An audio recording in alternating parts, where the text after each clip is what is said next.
ইহুদিবাদী দেশ ইসরায়েলের টার্গেট এখন ইরানের শহর ইস্পাহান। প্রশ্ন উঠেছে, ইস্পাহান শহরটিকে কেন টার্গেট করলো ইসরায়েল?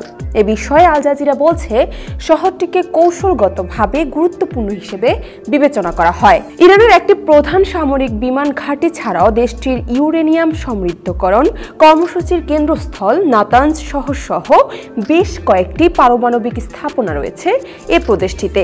নিকটবর্তী শহর নাতানজ ইরানের পারমাণবিক সমৃদ্ধকরণ স্থাপনার কেন্দ্র। ইস্পাহানের তাৎপর্য এবং কেন ইসরায়েল এটিকে হামলার স্থান হিসেবে বেছে নিয়েছে সে সম্পর্কে বিবিসির সঙ্গে কথা বলেছেন সাবেক মার্কিন সহকারী পররাষ্ট্রমন্ত্রী মার্ক কিমিট। তিনি বলেন, ইস্পাহান সত্যি অনেকাংশে ইরানের পারমাণবিক কর্মসূচির কেন্দ্রবিন্দুতে রয়েছে। প্রশিক্ষণ, গবেষণা এবং কেউ কেউ বলেন ইরানের পারমাণবিক সক্ষমতার বিকাশ ঘটেছে এখানে। সুতরাং এটি একটি সম্ভাব্য স্থান যেখানে ইসরায়েল আঘাত করবে।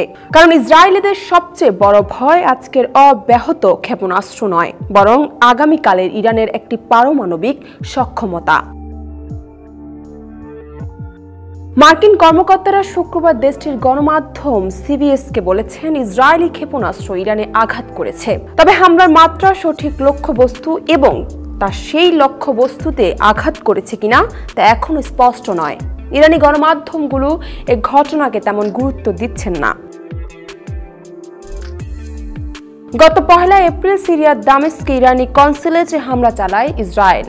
হামলা ইরানের কয়েকজন শীর্ষ সেনা কর্মকর্তা নিহত হন।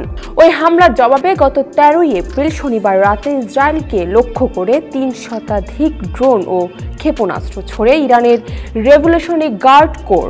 এই হামলার প্রতিশোধ নিতে ইরানে পাল্টা হামলার কথা বলেছিল ইসরায়েল।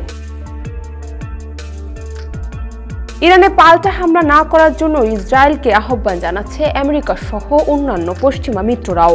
বিশ্লেষকরা বলছেন, ইসরায়েল ও হামাসের মধ্যকার যুদ্ধ এখন পুরো মধ্যপ্রাচ্য জুড়ে ছড়িয়ে পড়তে পারে। জান্নাত নিপু, ডেস্ক রিপোর্ট, সমকাল।